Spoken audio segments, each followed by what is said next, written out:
رسول پاک صلی اللہ تعالیٰ علیہ وسلم فرماتے ہیں اپنے آپ کو راستوں پر بیٹھنے سے بچا لو، تم بچو، راستوں پر مت بیٹھو۔ تو صحابہ اکرام رضوان اللہ تعالیٰ علیہم اجمعین نے عرض کیا یا رسول اللہ صلی اللہ علیہ وسلم ما لنا من مجالسنا بد نتحدث فیہا، ہمارے پاس یہاں بیٹھنے کے علاوہ کوئی چارہ نہیں ہے، کوئی جگہ نہیں ہوتی، ہم وہاں بیٹھ کر کے کچھ گفتگو کرتے ہیں۔ رسول پاک صلی اللہ تعالیٰ علیہ وسلم اس وقت پھر یہ ارشاد فرماتے اچھا بیٹھنا ہی ہے تم کو، ضروری ہے تو پھر اس کا حق ادا کرو، راستوں کا حق ادا کرو۔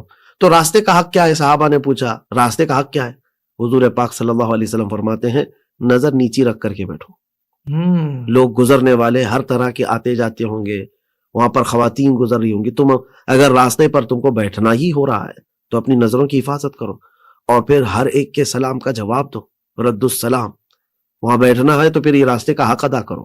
اور پھر اتنا ہی نہیں بلکہ حضور پاک صلی اللہ علیہ وسلم نے آگے یہ بھی فرمایا پھر وہاں پر بیٹھ کر خاموشی نہیں ہے کہ تم گفتگو کر کے چلے آئے، بلکہ کچھ اچھائیوں کا حکم بھی دے دو وہاں چلنے والوں کو، اور اگر کوئی برائی دیکھتے ہو تو روک کر کے بھی آؤ، یہ راستے کا حق ہے۔ کیا بات ہے، واہ واہ۔ جو چوک پہ بیٹھتے ہیں، کٹوں پہ بیٹھتے ہیں، نکڑ پہ کھڑے ہوتے ہیں، ان کے لیے تو ہے ہی کہ اگر کھڑا ہونا ہی پڑ رہا ہے تو پھر تم اس کے حقوق ادا کرو۔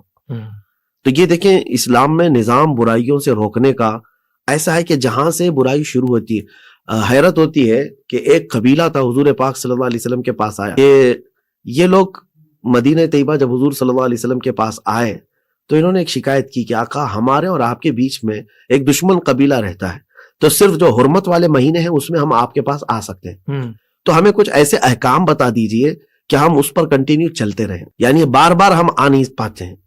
تو رسول کریم صلی اللہ تعالیٰ علیہ وسلم نے ان کو کیا فرمایا، 4 چیزوں کا میں تمہیں حکم دیتا ہوں اور 4 چیزوں سے منع کرتا ہوں، روکتا ہوں۔ اب یہ حدیث طویل ہے، 4 چیزوں کا جو حکم ہے اس میں نماز ہے، روزہ ہے، زکوٰۃ کا حکم ہے، اور خمس مال غنیمت میں سے۔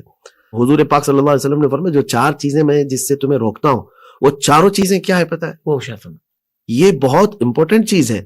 4 چیزیں جو حدیث پاک میں ملتی ہیں، ایک وہ پیالے کا ذکر ہے جس میں شراب پیتے ہیں، یعنی وہ چاروں حنتم، دبا، نقیر، یہ سب نام ہیں۔ اس وقت عرب والے کبھی کیا ہے لکڑی کا گلاس بناتے، کبھی کدو کو کاٹ کر اس کے بیچ میں کا سب نکال کر اس کے چھلکے کو کھٹوری بناتے اور اس میں شراب پیتے۔ تو الگ الگ پیالے تھے شراب پینے کے اور ان کے نام تھے، اور رسول پاک صلی اللہ علیہ وسلم نے فرمایا چاروں پیالوں کو توڑ دو، اللہ اکبر، ان 4 پیالوں سے تم کو میں روکتا ہوں۔ اللہ اکبر، شراب نہیں، پیالوں کا ذکر ہے۔ کمال ہے۔ تو شراب کی حرمت تو آئی تھی، لیکن یہ پیالے، ہوتا یہ ہے عموماً کہ بندہ جو ہے شرابی جن پیالوں سے پیتا تھا جب وہ اسے دیکھتا ہے تو اس کی پرانی لت ہے، عادت ہے، تو کہیں وہ عود کرنا آ جائے، لوٹ کرنا آ جائے، پہلے اس جڑ کو ہی توڑ دو۔ کیا کہنے ہیں، واہ واہ، کہ نہ تم اس کو دیکھو اور نہ تمہیں خواہش پیدا ہو۔ صحیح۔ تو یہ ہے برائیوں سے روکنے کا نظام۔